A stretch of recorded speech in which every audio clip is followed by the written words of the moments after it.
Hey everybody, sorry for the lag. Welcome to Open the Gates. I'm your host Matt Burke, and tonight we're going to be having on Dan Plagle. He's going to be talking about his awesome book, The Goblin Girl. So if you guys give a warm welcome to Dan. Hello. Sorry for the lag, man. For some reason my internet cut out. So it's all right. Internet's all weird. Yeah. So hopefully, it'll be a little bit better, man. How's your Black Friday, man, and your Cyber Monday? I haven't purchased deals? anything. What's up, Pops? I got a couple things, man. What'd you get? Oh, I take that back. I did get some stuff. Sorry, but you go first. Tell me. Okay. Well, I just picked up what's his name? Richard Embry's Force Publishing's Blood and the Sword. It's a $5 book. So couldn't beat that. It was, it was.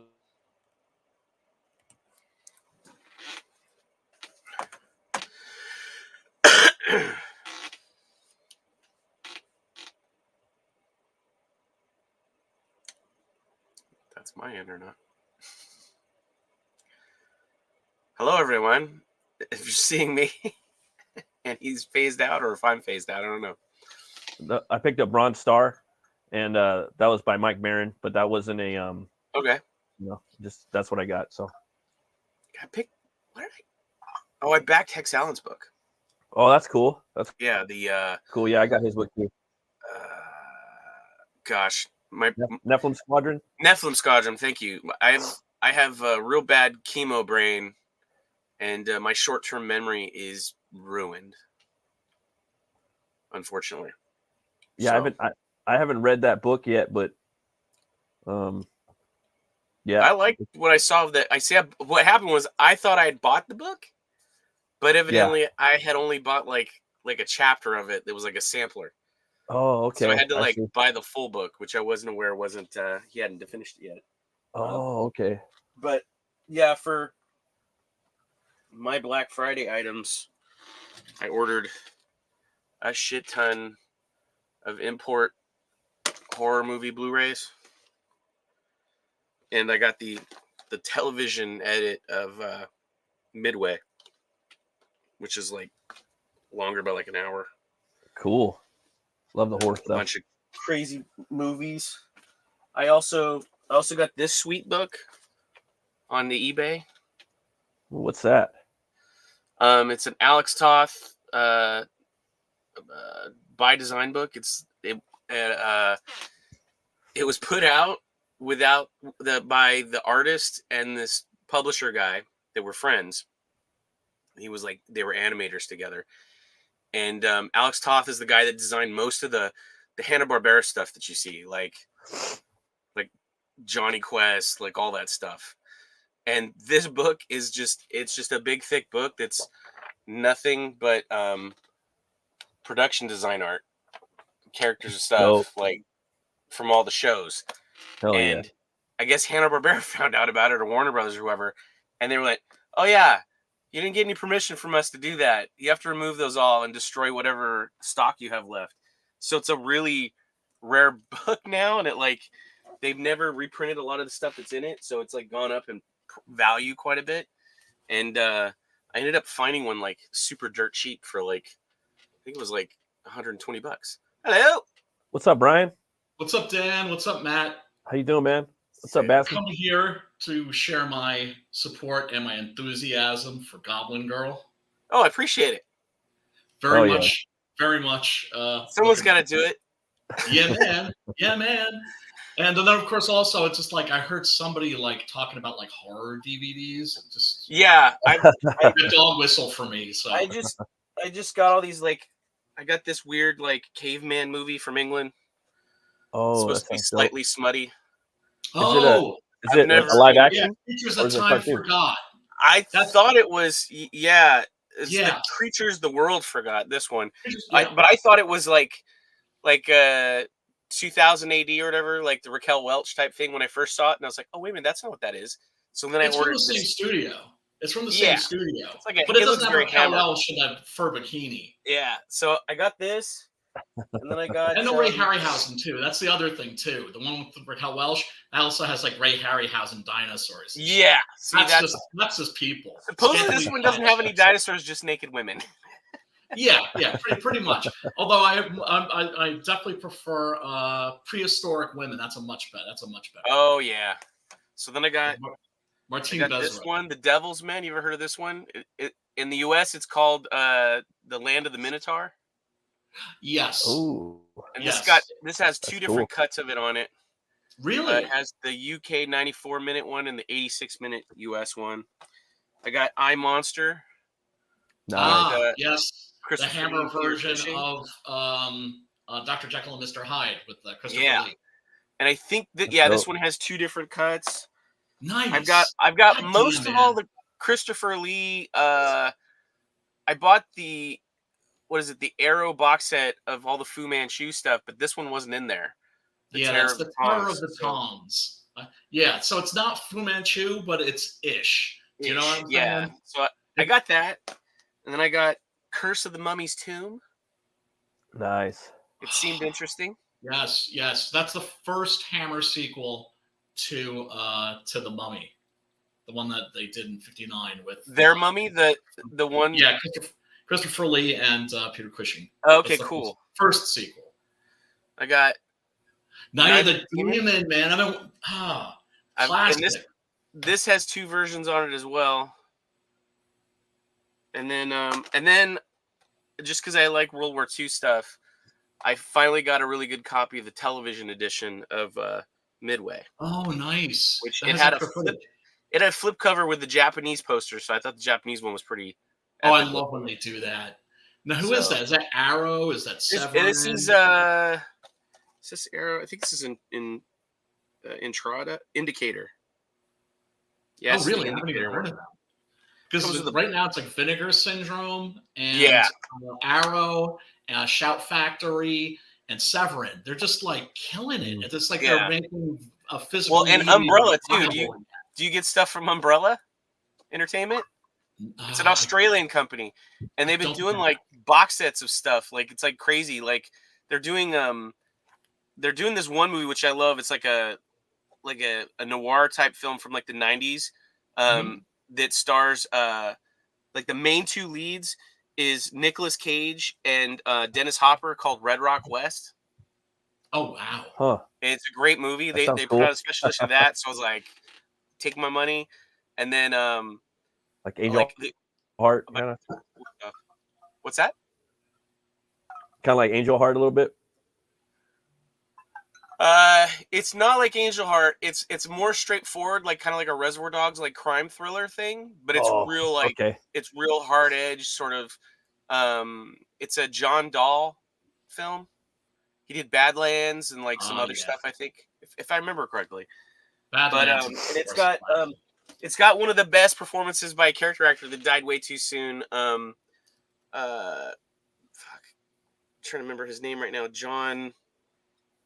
Oh, God, he's been in a bunch of stuff. He's a really heavy-set guy. He ended up having a heart attack, but he played this. He plays one of the other characters, and then it has I think it's Sherilyn Fenn. Before she had that horrible nose job. Before the nose job. This is like right after Twin Peaks. This is the one that like later on, like she did all kinds of weird plastic surgery stuff to her face, like her lips and all kinds of stuff. And she was, I think it was Sherilyn Fenn. Maybe it wasn't. It was one of the other girls. I always get the Twin Peaks girls all mixed up. It's not the one that was Audrey Horne, the really attractive one that tied the cherry stem in a knot. It was the one that was best friends with Laura Palmer that was running around with the motorcycle guy James. Wasn't that? No, that's not Machonomic.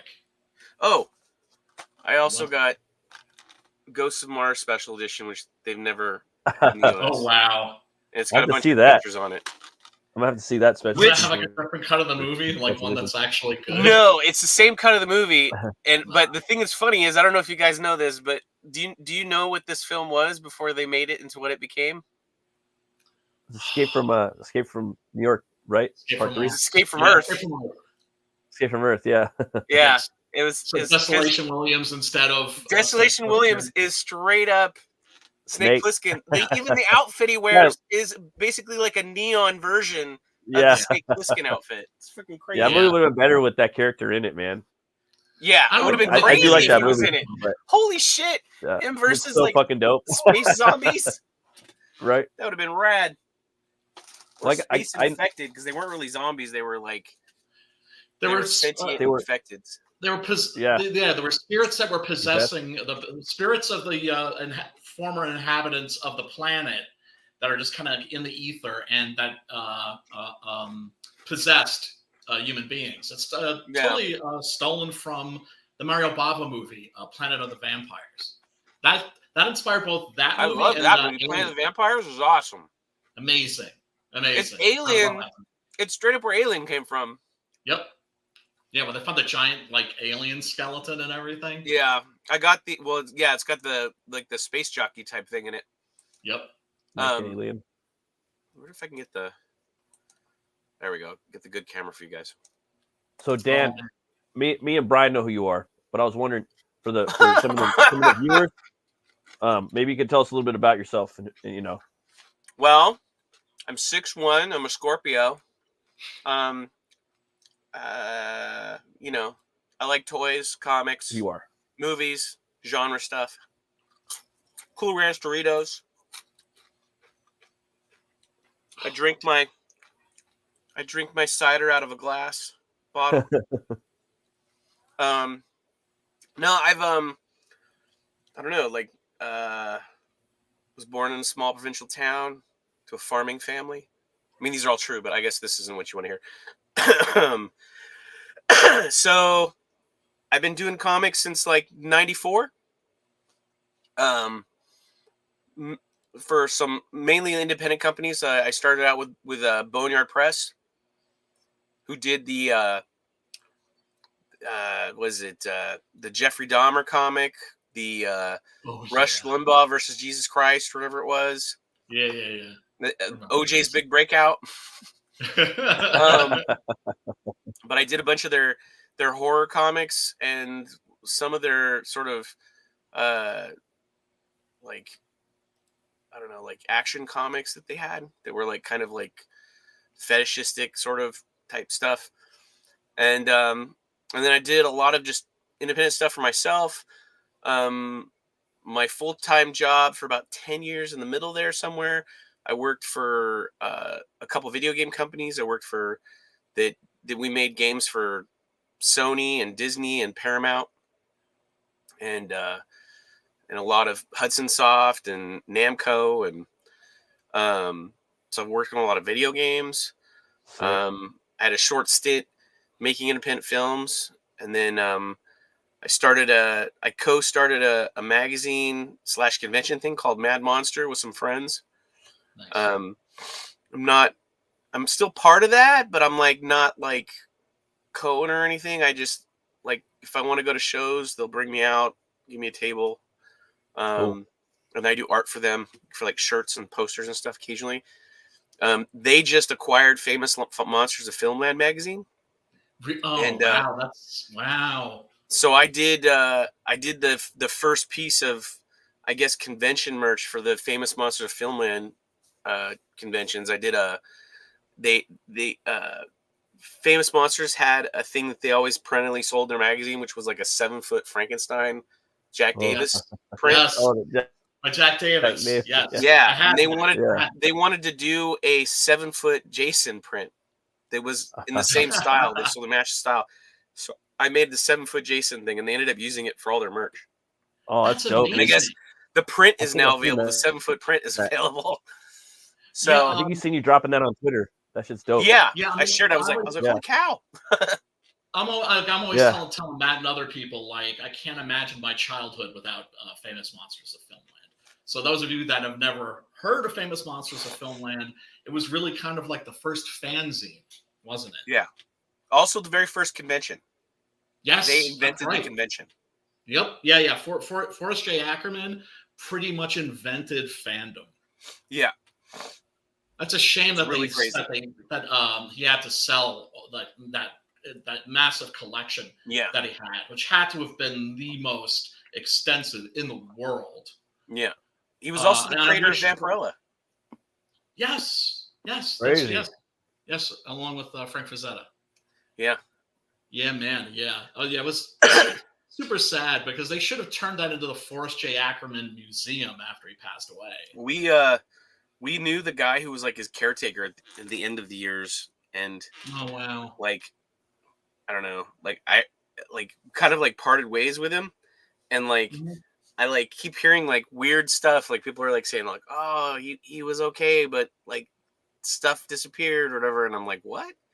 So I don't know what happened there with all that stuff, but Wow. Well, I heard at the end people would go visit and they would just take things from the house. Oh my it's fucked god. up. Yeah. People are such dicks because Matt, if you didn't know this, like you'd go to his house and he would give you a tour of like all this memorabilia. I mean, I'm talking about like shit that goes all the way back to like Metropolis. Wow. Like 1929, like that kind of shit, right? Yeah, yeah. Like he had like the robot Maria and the chair and everything.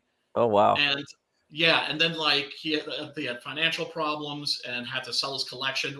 I don't understand why he didn't go to like Stephen King and Joe Dante and those people, you know, because I would like to think that they would have hooked him up, you know, because they all gave him props. Yeah, the thing I had heard somebody say is like, although it was the guy that was the caretaker guy, so I don't know, but he was saying that he'd always said that like it didn't bother him or whatever, that, like it was fine that it was going out into the fandom again, like. So I don't know if he wanted to like so much hold on to stuff as much as like it to get spread out into the collective again, sort of thing. Yeah, the only thing I think that he kept, he kept two things. Matt's gonna like this. He kept Bela Lugosi's Dracula cape and the ring, the signet. And the ring, yeah. Damn, that's pretty gangster. Yeah, man. Can you that shit up? Yeah, that was a go over. So Dan, I was wondering, man, you have a very unique style, man. It kind of reminds me of like a lot of different things that I like growing up. Mad Magazine, you know, EC Horror Comics, Tales from the Crypt, Frazetta, like that type of, you know. Who are some of your artistic influences, man? I'd love to know. You named a lot of them. Because I would say, yeah, like Frank Frazetta, a lot of heavy metal types people, a lot of the European artists,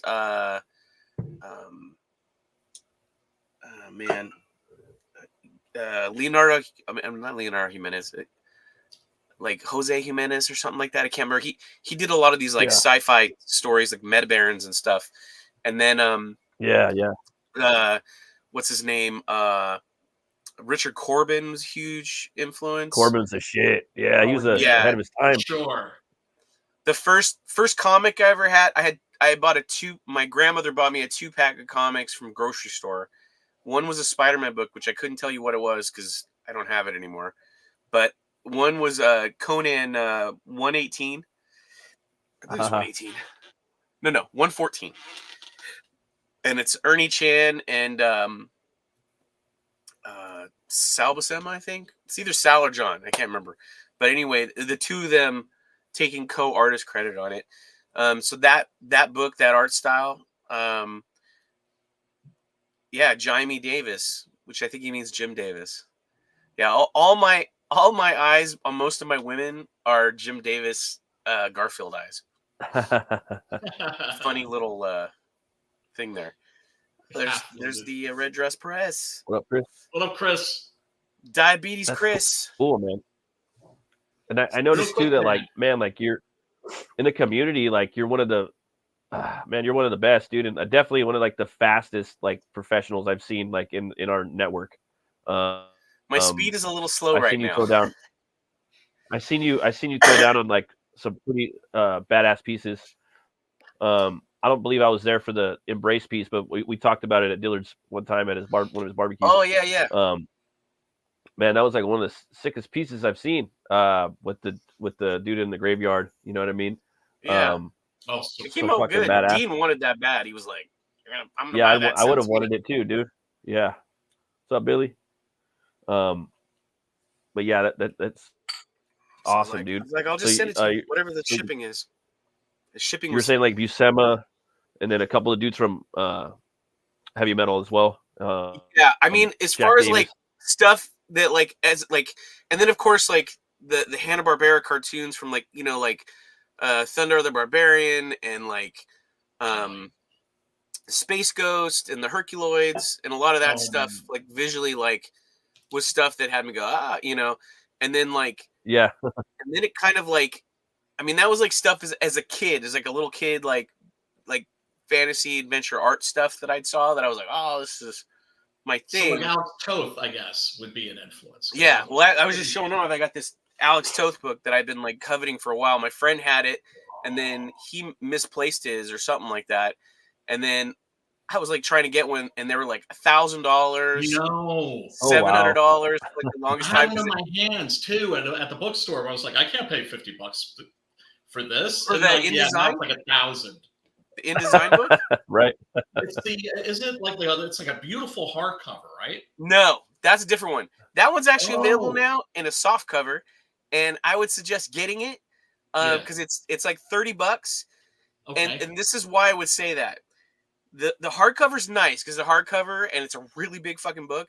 Yeah, it's but beautiful. I'm just saying, for somebody who likes to be able to sit and flip through books, I sat at Dan Frega's house and flipped through those books on the floor, and it was a chore because it's so heavy.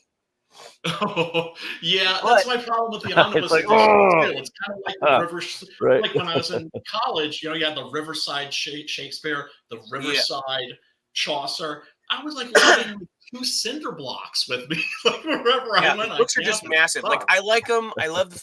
They're huge. They're beautiful. Like whatever. Yeah. But like they were very cumbersome to flip through, but they made these softbacks that are like, I think they're about like, I want to say they're like maybe 3 or 4 inches shorter. They're still good sized books. I mean, hold on real quick. Remove the proton pack real quick because I have. Yeah, Dan Aykroyd's fucking crazy. I guess his family are all witch hunters. I have all 3 volumes now. For reals. But see, they have these. They're pretty good size. It's the same book, and in actuality, the animated one has pretty much all the same stuff that the other one, the larger one, has. But the smaller versions of the comic book work and then the production design stuff, they actually found new stuff and put more stuff in these books. Oh, nice. So they're also a better deal, even if you have the big ones, because they're lighter and they're easier to flip through, and they actually the first 2 volumes actually have more content in them now. Oh, nice. So, but yeah, if you like classic Hanna-Barbera stuff, or if you're just an Alex Toth fan, if you know who he is, people out there, I would get these books. They're freaking great. The Genius, they're called the Genius Illustrated. There's 2 of them. There's I can't remember what all 3 of them are called. This one is the Life and Art of Alex Toth, which is more about his beginnings, some of his early stuff. Yeah. Then the second one is a lot of his comic book work, and then the third one is comic book and like sort of advertisement stuff. And then the third one is Genius Illustrated or Genius Animated, and it's like all his animation, like production design stuff he did for the studios and stuff. Yeah. And it's pretty good.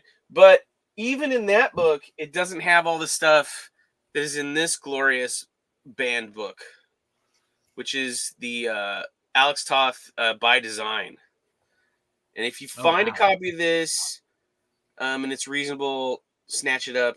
Or if you just really want a ton of really awesome art, like save the money and buy this. I got lucky with this. I guess it came out of an estate or something, and it had some. That's cool.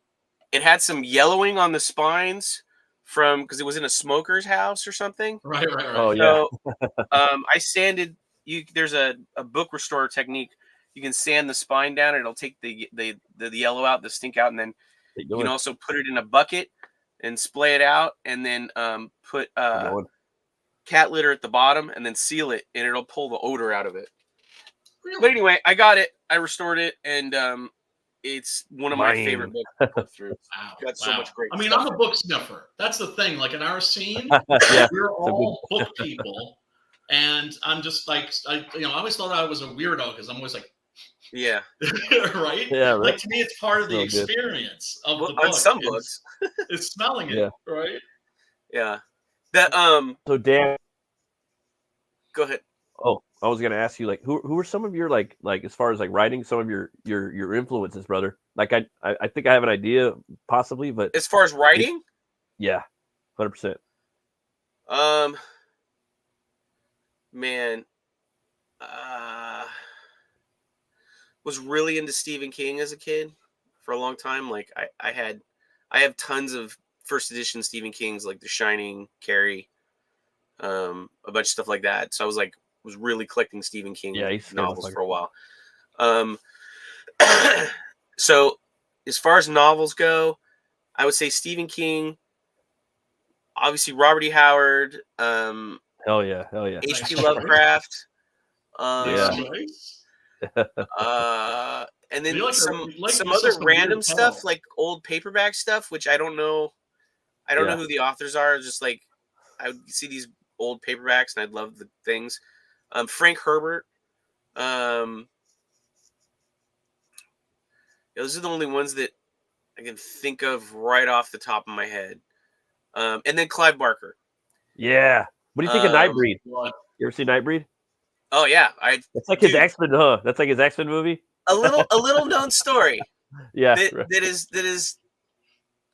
People can believe me or not believe me, but the only reason why the director's cut happened is because of me. Really? No. Yes. I'd love to hear this. It was dead as a fucking duck. Yeah. And my friend who I co-ran Mad Monster with, he would come to me a lot of times and go, "Who do you want to see as a guest?" And I'd be like, "Oh, I want this person, that person." And I had heard that somebody had assembly cutted Nightbreed, like a special edition of it. And I said, Nice. "Dude, we gotta get this guy out. He's got a version of Nightbreed, blah blah." My buddy's like, "Yeah, fuck Nightbreed. That's a fucking lame fucking thing." I'm like, you may think it's lame, but I'm telling you, like, people will lose their minds and will show up to see a screening of this work print of Nightbreed. Right. And he was like, all right. When you went to see it, like Matt and I have had this discussion. I remember going to the movie theater and seeing it, and you could just tell. There's certain movies you could just tell they fucked that shit up in the editing room. I had never really hated the movie. I always liked it, but I was always like curious about this mysterious missing footage, alternate version thing or whatever. Yeah. And so we brought this guy out, and he think he was from like Norway or something like that. And he was some way loosely connected with Clive Barker and his estate, because he's got like people that kind of run his business for him a little bit now.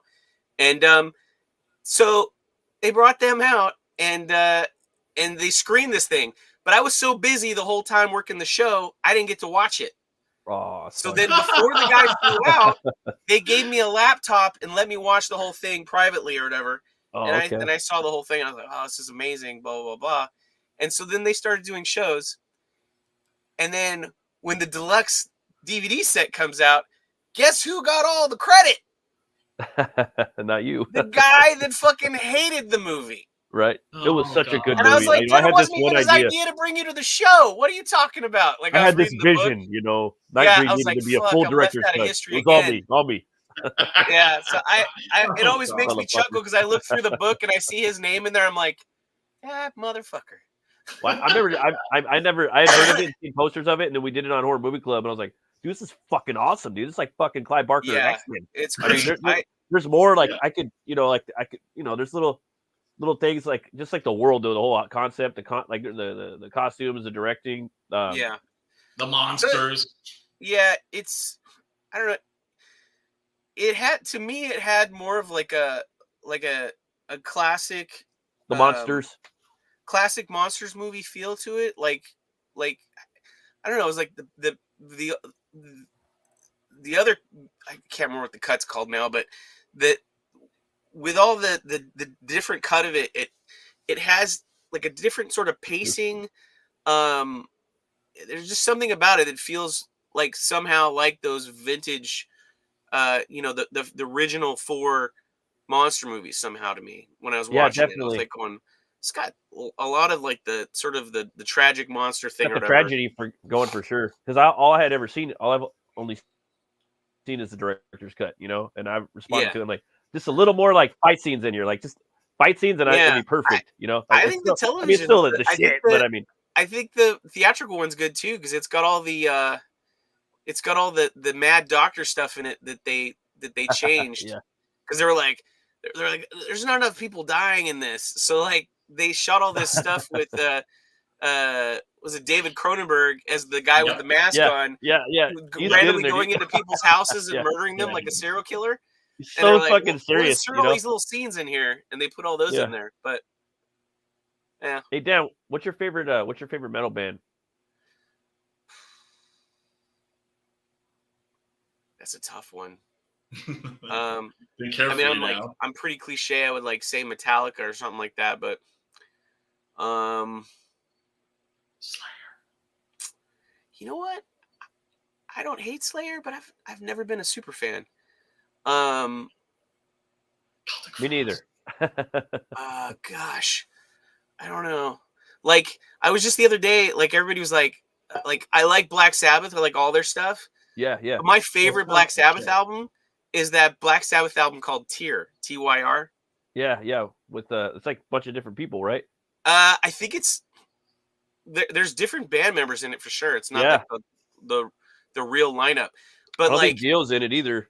no, I think it's a bunch of different it's a dudes. different guy. I can't. Somebody said his name the other day. I totally forgot. But Yeah. I remember as a kid, I had oddly enough though, I had that album, and I had at the same time, Dio had this cool album Metal that as came fuck. out that had a big dragon on it, Yeah. holding a crystal, and I had that album too. And I used to play both of those back to back. I love both of those albums. Epic, dude. That's some epic fucking metal shit right there. Yeah, man. But yeah, I mean, I listened to a lot of stuff like Pantera, Periscope. Yeah. Danzig, all the Danzig sort of iteration bands, Sam Hain, the Misfits. My shit right there. My first metal album I ever owned, like I had 3 records as a kid that I remember distinctly. Oh no, I had 4 records as a kid, and this probably paints me who I am very, very closely. Is I had the 4 album The Bloodbone disc of the Hobbit. It was basically the movie as an audio thing on record. So I had that. I had Kiss's Destroyer album. The Rankin Bass one, right? Yeah. I had that Kiss's too. Destroyer album where they're like stomping on the earth, Yeah. And then I had Michael Jackson narrating an E.T. vinyl. And what else did I have? Oh, and I had a Batman comic book record thing or whatever. It was like a big record. The jacket was like a comic book. That's dope. I had that. And then of course I had a bunch of the little Disney like 45s. But I'd say like out of album like 12 inches, those were the ones I had, was just a handful. So it's kind of like a cross section of shit that I love. Aliens, monster metal, high fantasy. It's like all in there. But yeah, and I'm still trying to replace that Hobbit set because I watched it so much that the record just mangled. You can't even play it. Oh, wow. And I tried to buy another one, and it showed up, and it was not in good shape. So I have to buy another one. So I'm gonna have 3 of them eventually. Damn. It's just amazing because it's like you can mention something like that I haven't thought about in literally like 40 plus years. Yeah. And it's like I can remember it like yesterday. Or I also had like the Power records, the Marvel comics that would have the book and records. Did you have those? Yeah. Those were the shit, man. Those are cool too. Yeah, I don't know what I was gonna say. I totally. Well, I was wondering, Dan, on your YouTube channel, I think we got an echo. Oh, okay. Oh, you do? Is it from my end? It's not there anymore. But I was wondering, man, on your YouTube channel, do you have any live drawing videos of you doing I have work? A lot of live drawing videos of me. Unfortunately, they're in like 12 10-hour streams. Oh, okay. of just me going to town. Yeah. I'm probably gonna. Jason's been on me to like, make new ones and upload them, or take the ones that are on there and chop them up or something. But I would just chop haven't them done up and do more. Yeah, do both of those, dude. Because you're a fucking phenom, bro. Like, there's a couple dudes on our scene that are really good, like fucking fast and really really fucking good. I think you're the best. And I think that people would love to see how you see your magic. You know what I mean? I know I Yeah. know I sure as fuck would. But what's your favorite movie, bro? It's another difficult one. Probably Alien. Yeah, the first one. Yeah, That's a good Funny how they choice. both shift, right? Alien. I mean, Cameron comes I in, could he's like, do a "I'm making list this of a like, war movie," and then yeah, I have like probably like 5 or 6 that are like my go-tos. Like that's yeah, Alien, a lot of Ridley Scott, believe it or not. me too, brother, Alien, me too. Blade Runner, Yeah, The Abyss, that was dope. the special edition, not the theatrical one.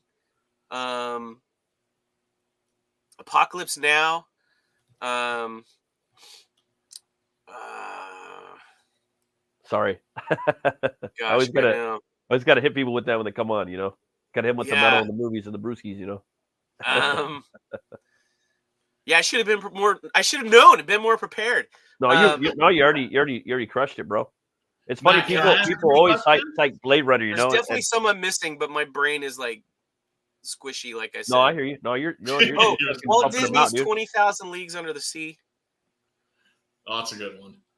I read that book. Who's your That was good. favorite monster? And To Have and Have Not. Okay. Brian got a good question. What was that? Who is your favorite monster? I don't mean type of monster, but specific monster. Like overall media. Dracula, Frankenstein, Okay. Lawrence Of the famous monsters? I mean, just your favorite monster, period. And like favorite monster, period, is Alien. Alien? The Xenomorph? Alien for sure. The Xenomorph. Okay. And which one? There's a bunch of different ones. There is though, right? I'm right? Like there's a dog alien in the Fisher, the third movie, the Fisher one. Yeah. Have you guys remember seen when the third movie came out? They had a bunch of them. They had a fucking gorilla alien toy. It was like, what the fuck? Like, it didn't make sense to me as a child. Yeah. Like, what the They fuck? made a The bunch of gorilla weird alien. ones. Like later on, if you want to talk about alien hybrid ones, my favorite alien hybrid is the Predalien. Predalien, hell yeah, that one. Dude, the Predalien is so fucking awesome. That's that my movie. Favorite That Predator movie, dude. Like I everybody feel like hates that movie. I fucking love it. I know. I'm like, what the fuck? I'm like, that thing was fucking so badass looking. And it's the same guy that plays the original Alien, brother, in your favorite movie. Yeah. It's Tom Woodruff Jr. He also played the Fishman or the Gillman in Monster Squad. Yeah. He plays both. He wasn't the first Alien, because the first Alien was a guy from Nigeria. Yeah. Who ended up, I think he ended up dying of AIDS or something. Have you guys ever seen the YouTube footage of him? Like, it's of him crawling around in that costume, crawling around. I think I have, actually. It's creepy as fuck. Spooky, man. The original Alien guy, the first guy, or Tom the first one. The first one. Yeah. Where it's just like test footage or something, or just extra footage. Yeah, they were trying all kinds of different movement stuff to try and do abnormal sort of like alien, shit was creepy, as it were, movement. Yes.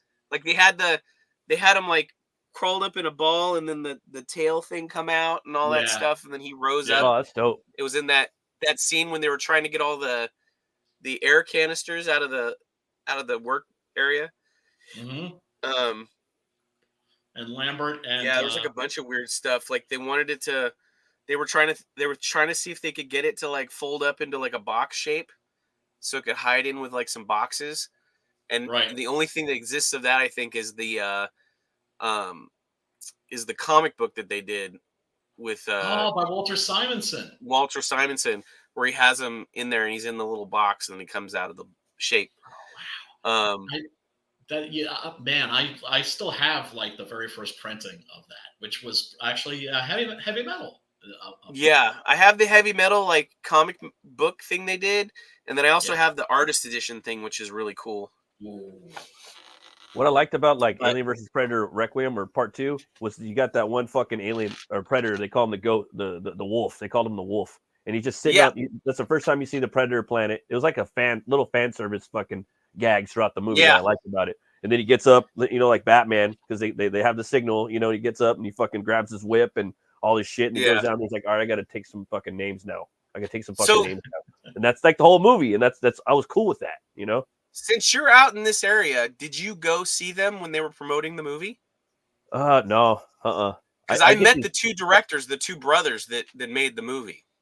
Oh, really? And they signed an AVP like poster for me. I would have. I seen it the day it came out. It came out on Christmas Day. Yeah, so did I. I saw it Christmas Day too. Oh, yeah. Dude, I love when they release horror movies. To add insult to injury on this situation, that shit. they put it out in the smallest theater at my theater. Yeah. Like it was in like a theater that sat like 12 or something crazy. And I was like, what the fuck? Yeah. Well, they didn't even try and give this thing a chance. Yeah. It seemed like it was one of those films that was kind of dumped. Yeah, it was dumped. It was dumped, Yeah. and it it's the acting wasn't that great, but it just had some cool. It was cool seeing a predator go in and fucking annihilate aliens, which we didn't get too much in the first one. We got these big fucking clunky, cool you know what? design aliens. I'm also in the camp of like I don't care what people say. I love the first one, but I like the unrated cut of the first one. Yeah, it is better, and I like the designs. But I'm a Predator fan, though. I love all the Predator movies. Well, I love them too. Like shit out of each other, I mean, Matt knows I'm a sucker for a monster rumble. What's better than a monster? Me too. Two monsters is beating the shit out of each other. For sure, man. I was. Oh, I'm sorry. What were you saying? No, I was just saying. Yeah, I'm a big fan of all the Predator stuff. I don't think there's the only Predator. I think there's only like one Predator I didn't like, and I can't remember what it was called, but it was the one where the Predator was hunting down people because it wanted to get the autism gene or something. They were trying to make it it was like I think it was Predators. That's the latest one, right? Something like that. It was just like the Shane Black one, right? The Shane Black one. They were like trying to go like, oh well, it was like kind of in a little bit like a woke sort of agenda thing where they're like, we'll make autism like it's a cool thing or whatever. We'll say that the aliens come here to get the fucking autism gene because it enhances their abilities or whatever. And it's like, come on, man. I think that was the Shane Black one. That's the newest one. It sounds like Shane Black. Yeah. And I did like that one. I did like that one. It's so chopped up and mangled, and like half of it doesn't make any freaking sense. And it's funny. Like, it is the funniest out of all of them, which is kind of weird. Like even said, like, we're gonna make. We were laughing the whole fucking time. And he did. The Predator's not supposed to be a comedy. It's like not. It's not. That's why it was ridiculous, dude. Like, and they said it too. Like, we're gonna make a comedy. We're making a comedy. We're just letting you know. And then the Iron Man shit at the end, the Iron Predator man. Yes. I was like, fuck it. Had like, I was like, we're gonna do this. It had 7 different endings that they actually shot. Really? And it was just like, what the shit? Oh yeah, like it was at crazy. one point I think it was supposed to be Sigourney Weaver, which is completely crazy. It was supposed to be Sigourney Weaver in like in a hibernation chamber. That would have been dope. There was a version where Arnold was supposed to come out and be that would have been proper. Like Old Dutch. Yeah, Old Dutch coming through. There's one guy who actually survived an encounter with these. That's what they need to do. They need to get that motherfucker and do Prey 3. Prey 3 should be fucking him coming in. Like, you know what? I'm not going to get fucking Prey is definitely the third best fucking Predator movie. I love that movie. The first one? Well, Prey? Prey, yeah. Dude, it's my third favorite Predator movie. Have you seen the fucking posters for Prey 2? Mm-mm. Where it's like I've I think seen it's World War One. Fan-made posters, but I haven't seen any legit ones yet. And I hope the fan one gets the producers of the actual thing to do the fan one, which is that the World War One No Man's Land thing. Okay, that's what I thought. Dude, all right. I thought it was. I hope they make that happen because that would be amazing. I like that. Period pieces are more expensive, unfortunately. So Dan, I was wondering, man, it's like for your process. I know you're fucking a badass, like quick. You know what I mean? Like, but for your like, when you're doing your sequentials and your setups and stuff, how do you go about doing that, man? What's your process? You know, if you want to go over some of that. So a lot of it, I I mean, it sounds weird because I was actually having a problem recently drawing something because it didn't look good, and it was Right, because right. I hadn't done my normal process with it, which is Okay. I tend to shoot it all in my head like a film, and I just run it over and over again in my head like as a film, and kind of fine Okay. tune it visually and everything, and then I put it on the paper. Uh, if I don't do it that way, a lot of times the stuff is real bland and not much of anything. But most of the time, I run it through my head and then I put it on paper. Um, my writing process is basically this thing. I don't know if you can see it. See if I get the Okay. light to. That kind of shows it there a little bit. So it's just a bunch of check marks with like little loops that say this happens here. That's literally Oh, okay. how I do my page layout. So I have sometimes because if I want stuff to fall a So certain way, or if I find yeah. something's not working and I need to stretch a scene or add something, I'll do those so that I can see how the pages go together to know like I need to add 2 or if I need to add 3 or whatever to make something work. Um, so that's usually how I do that. And I have most of the dialogue in my head of like what's going to happen, but then sometimes I'll just change it Yeah. Yeah. when Something I'm pops up. writing the text down on the page for the letter or whatever, or myself. I'm lettering it myself, which I'm I'm gonna have somebody letter my thing. So, but I got to write it That's all dope. out like on the page. Be like, this is what goes here. This is who says this. I like your strip, man. I've never seen that on the show. I try to ask people the process. I really try to get in there, but sometimes it escapes Yeah, me. this one is very uninvolved at the moment because this one is actually for this book because I'm trying to like I was gonna add in some pages but I have page flops that I want to keep intact. So I'm like, can I do 3 or can I only do or does it have to be even 2s to Yeah. insert something into it? So I was messing around with that a little bit, but I have some that are just like lines riddled with like freaking text notes all over the place. Where I'm like, this happens here, like whatever. Because I've just gotten because they didn't really make Bristol vellum paper in 11 by 17 easily to get for like a long time. So I was buying, I think it was like 14 by 17. Oh, okay. The bigger ones. And so I would trim off the ends, and the ends would be these little strips. And so that's what I use the little strips for, is to like lay out books and stuff. Like I'll lay out whole like series of books, and then I'll just do a bunch of little check marks and be like, this guy, little piggy goes to the market here, little piggy buys a shotgun, little piggy blows off the big bad wolf's foot, big bad wolf runs away. Like Yeah. I'll just sit and I'll write like, you know, 6 graphic novels out that way, like hundreds of pages. All the But beats.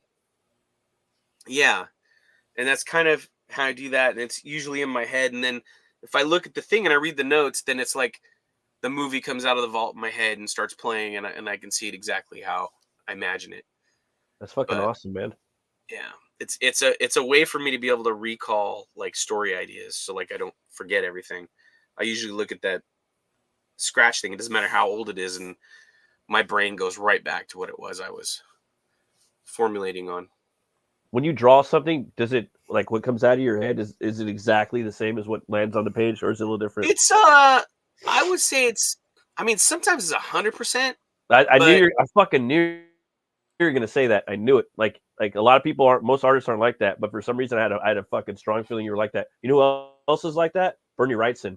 He said that he could take things out of his head and it would come out exactly the same, like almost yeah, identical I on mean, page. Most people it's can't do most of that. the time that I had a way, feeling you could do that.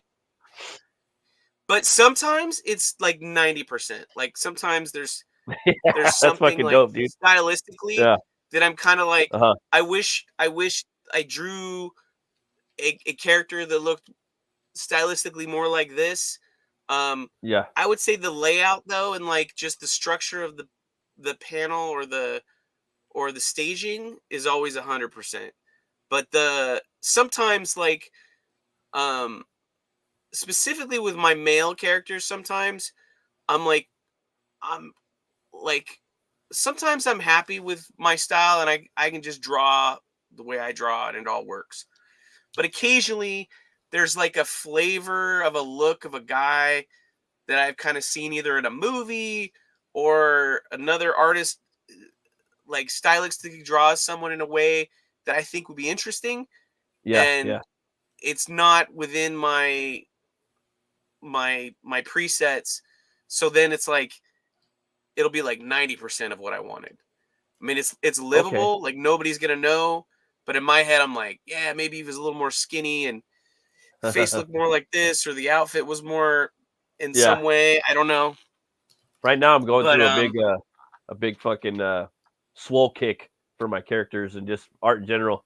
like my character's upper yeah. body's really juiced up, you know? Well, I've got a Like big guy. shoulders, big arms, you know? There's a guy for Goblin Girl that I've been working on, and I mean, I'm genuinely working on trying to get the look of this guy right because he's not right yet. Like if I had to draw him tomorrow, I would not be ready. But there's a character that's going to show up, and I would say the second arc of the series, Dope. and he's like a major character. He's kind of like he's like an Aragorn character in the book. Like Dope. he's like All a right. Nice. very central like Strider. hero character, and he needs to look a certain way. And I do not currently, I have not established how I'm going to draw that yet because I've been trying. Because he's kind of a mix of like a Fist of the North Star with Ooh, dope. with like an Alex Toth sort of Zorro Nice, meets nice. Aragorn Soul. sort of thing Soul. with a Dracula vibe sort of That's feel. sick, dude. Soul. Very dark looking, Yeah. very angular features, very shadowy like sort Yeah. of character. And I'm trying to find the best way to do that to where I'm happy with it. I've Yeah, you gotta drawn be it a few happy with it, times and right? people be like, that looks cool, just go with that. And I'm like, Yeah. yeah, but that's not the actor that's in my head. Like it You're does not not happy look with like it. the guy that's playing the part. And Yeah. and in my brain, that guy is a real person in my brain, and he's Me going, too. who Yeah. the fuck is this scab that you got that's playing my part? That's That not ain't me in me. the scene. Did you That cut me ain't from me. the movie? Yeah, no, I hear So- you. man. Fellas, I'm sorry, I gotta go. Dan, a pleasure, and man, you're an amazing artist. You know, I appreciate think it would be great if you showed more people your process because that does actually inspire artists and actually. I'll helps try. them. Well, if you go back and watch the old videos, it's on there. There's hours of me. Like I Right. think you can watch me draw the whole Goblin Girl book. Oh on no camera. shit! I think it's Okay. on all the live streams. All right, dope. Because I drew I'm gonna I drew go check it. that out. Like I'll go if check that I out. think I can't remember what year it was, but I want to say it was in like 2020 Mm, in like May, I believe. That entire month of May I drew the book. damn. So it And should all be that's in on there. your channel. That's Yeah, it's on my channel. Okay. That's fucking And it was dope. just definitely like check that a out. bunch of live Yeah, streams I I'm did, gonna jump 'em in and there. in there I was drawing the book. I can't guarantee it's like totally visible all the time because there was like at that time there was a ton of people popping into stream, and Yeah, it's like Yeah. probably a little window in the corner because I hadn't gotten the whole thing of like here's the person drawing in this big screen and then the little Yeah. screen. Well- And that's the well, other reason why I haven't chopped any of them out because like a lot of them are in little tiny screens. So Oh, Like okay. Shanta and Jetty, that guy can paint and just rap at the same time. I don't know how the hell he does it. I can't do yeah, that. Shanth I is can't do that. amazing. I can't draw. Well, the reason why Shanth can do that is you because draw he's and a talk. teacher. Yeah, that's All true. these guys that are That's art true. teachers, they can sit, Yeah. draw, and talk Yeah. at the same time on the thing, Ah. and like full on carry on like discussions. I mean, I can kind of do it, but not in the level that like Geronimo draws, Yeah. Shanth and Jetty, and I'm trying to think who else. There's like one other guy that can literally sit there and full on like give you wisdom Yeah. as they're focused Teaching up. on doing the work, you know? Yeah. And I'm like, I can give information, but like nothing as like informative as what these guys are doing. I'm just like, man, that's That's a person that's used to doing presentations and shit. That's like prepared. Yeah. But anyway, Dan, great seeing you. Great talking to you. Goblin Girl is the shit, and everybody should go back. Appreciate it. Oh, did you see this? What? What you got? What you got? Ooh, is that a figurine? Yeah. That's a figurine. Oh, hell yeah. Oh, look, I can see where the camera's cut together. Oh, bitchin'. Bitchin'. Because I got a 180 camera, so it has badass frames. It's not really focusing very well, but you can see it's pretty much the art. I had Algo Studios, which is Billy's production company. His partner, Vika, she sculpted this. And then with me going, more of this, more of that. And then my buddy Jason Krager, who did Hammer and is doing Jawbone of Death, and he's got one other book I can't remember right now, but he's doing some 3D printing stuff and making some figures. He fixed some things on it that were off and adjusted some things so that it would print right, and then he printed this out for me. So, nice. Came out pretty good. Hell yeah, man. So I'm gonna try and work on getting maybe some of these little ones in some of the boxes for the deluxe boxes, but I can't guarantee it because we gotta see. I mean, it takes 6 hours to print one of those. Oh my god. Yeah, my friend Sim, he's working on making my Six Gun Gorilla figurines, because I've actually tried with 3 different manufacturers, and just I'm well aware of this. Find one myself. I've spent $1,500 just trying to get this thing sculpted. My God. And then at the end of the day, I had to bring in a 4th person just to fine tune a couple things, because I don't know what happened. I told my friend who did the initial sculpt, I'm like, oh, it looks good, it's done. And so they stepped away, and then I was looking at it closely with Steve, that Star Wars boy, and Steve's like, oh, there's open vertices on here, man. This won't print right. It's floating. And I'm like, what? Oh, no. And I went and looked, and a bunch of stuff wasn't right. And I was like, ah, shit, how do we miss that? Damn. But worked out. That is awesome, man. That is awesome. Wait, did Matt just fucking dip out? as I'm I don't about know. to dip out? Good stuff. Oh, man. Jabbering on too long. No. Yeah, well, you and me both. Matt, I got to peace out. I'll see you soon, brother. Later, brother. Take it easy. So we got the campaign up right here. We got a Goblin Girl. Maybe you could give a little synopsis on, or actually, let's play the trailer, brother. What's that? Let's play that trailer. Yeah, there's 2 trailers, actually. Oh, really? There's this one trailer. Yeah, this one is the campaign trailer. It's mainly music, but for some reason the audio, when I exported it, was too low. Oh, okay. But there's that one, and then there's another one that was a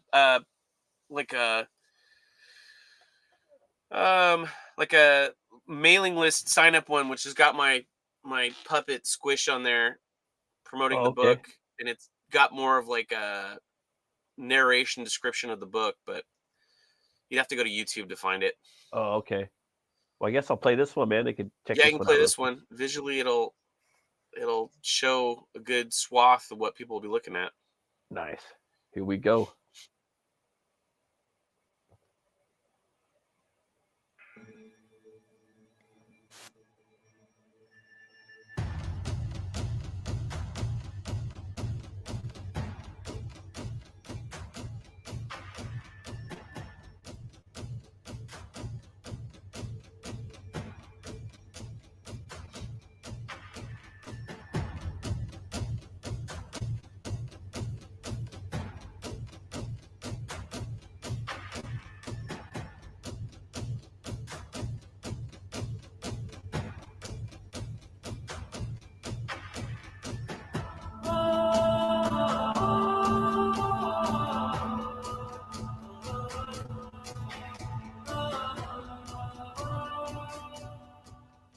It's weird. I look at that trailer and I see some of the art and I go, maybe I should go back and redraw that. Never.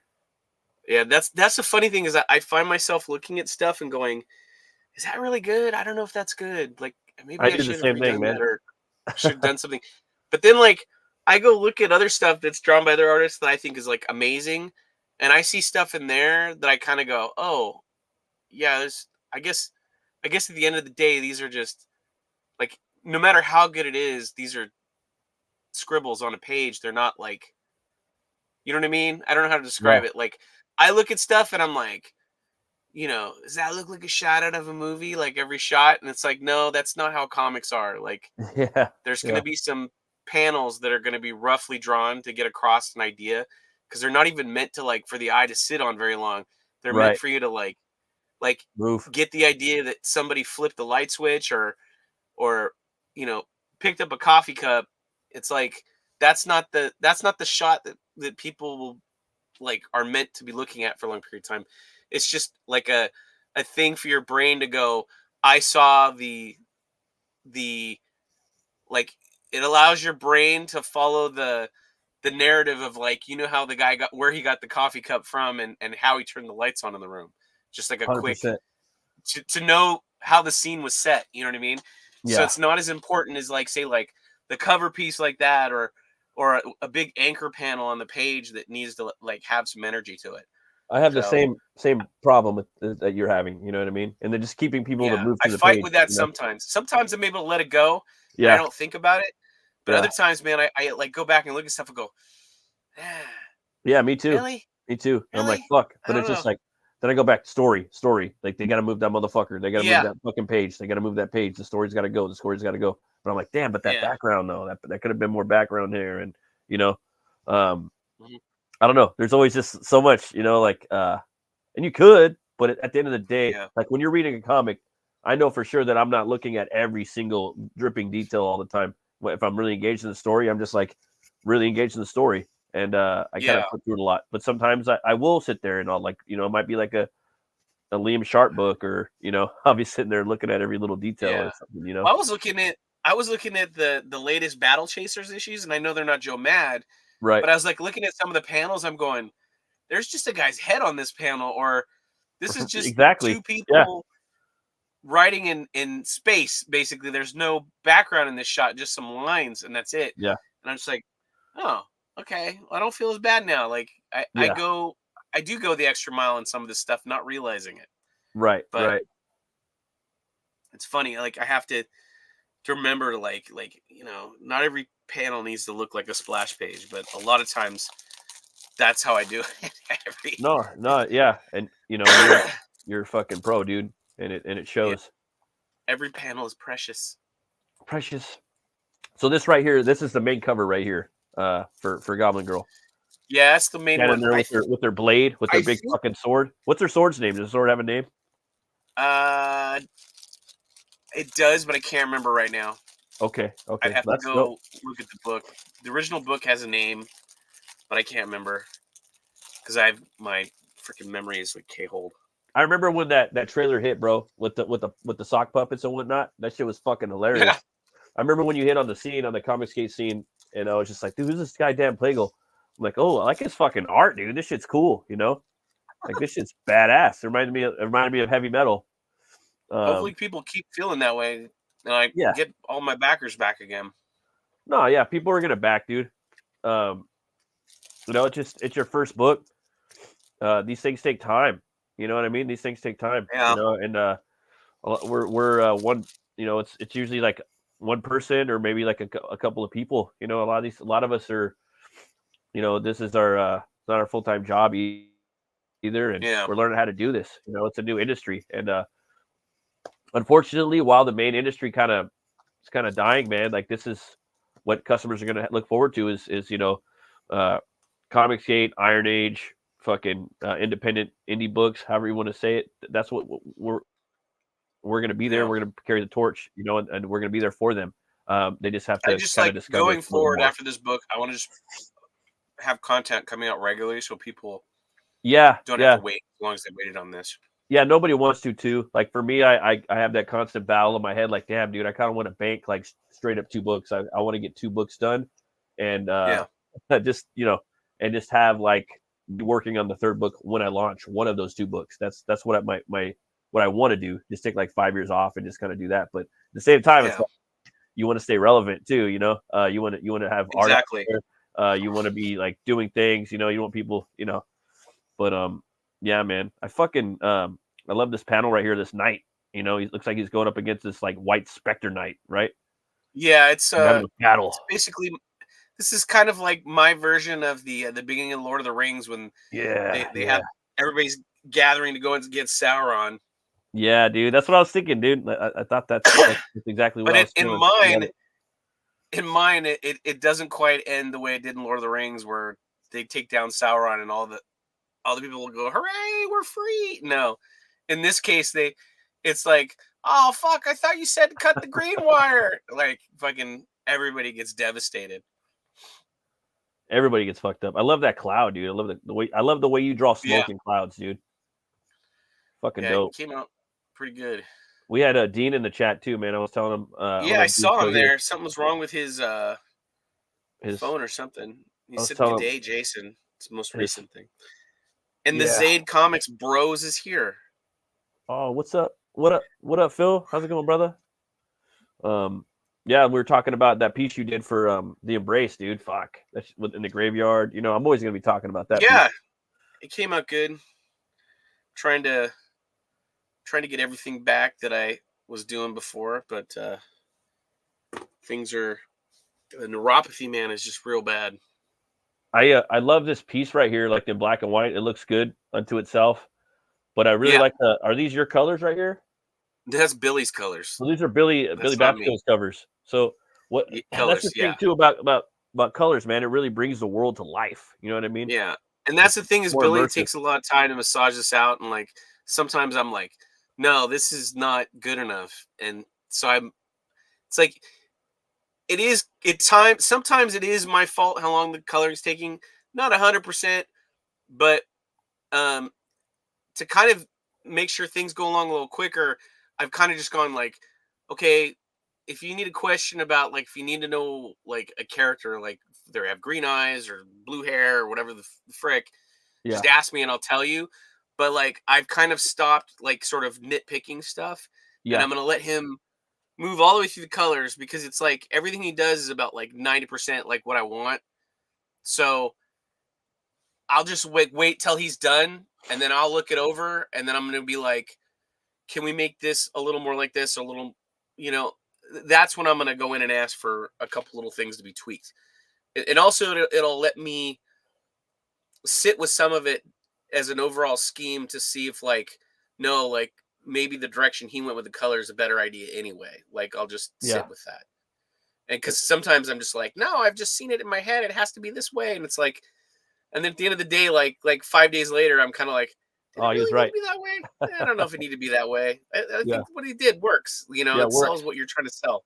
It's not that important. So it's fucking lush and beautiful and vibrant and immersive. It takes you right into the fucking world. You could tell, like, this is pro level. At the end of the day, like that's what I want it to look like, and he's delivering that. So it's part of the reason why it's taking so long. It's just he's going in and like really going over this stuff and making every panel like a cover. I love it, man. Even that little shot there in the corner of her inside the book stack, and she pushes the right there. Book out. Like even that little panel is got some like there's like a thing going on there, like visually that So 100%, man. Wait.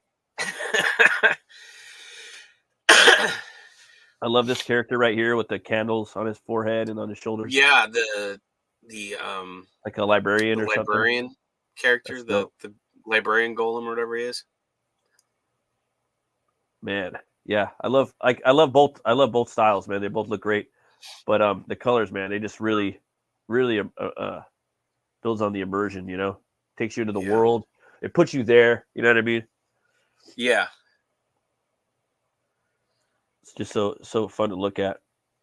Now, as far as like the synopsis of Goblin Girl, do you think you could do a quick little synopsis about the story and whatnot?